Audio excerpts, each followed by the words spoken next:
Okei, ma värvin oma juukseid kodus. Keegi ärge tulge mulle kallale, ma olen teinud seda 10 aastat ja sellepärast mu juuksed ongi nii katki, ärge mitte keegi kodus seda tehke. Mu oranž, mis iganes siin oli, on nii kohutavalt välja pesnud, et see näeb lihtsalt rott välja. Ja kuna Halloween on tulemas, siis of course mul on alati vajadus oma juuksed värvida sama värvi, mis see karakter, keda ma teen. Mis on lihtsalt nagu, miks ma oma juustele niimoodi teen.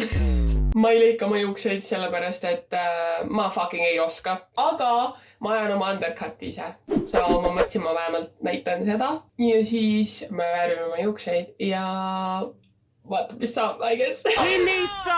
Kuna ma ei suuda chill mitte ühegi asjaga olla, siis of course me värvime mu juukseid püsivärvidega. Like, it's not the vibe. Stop! Hopefully mul on juuksed peas.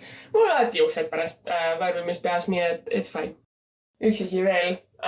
Väga oluline on see koht, kus sa teed seda kõike. Ma teen näiteks köögipõrandal. Mida rohkem naeruväärsem koht, kus juuksed lõigata, seda paremini see töötab. Kui su juuksed ei ole lõigatud köögis kuskil pliidi ees, mingi peeruvalguse käes, siis ma ei tea, nagu sa ei ole elanud nagu.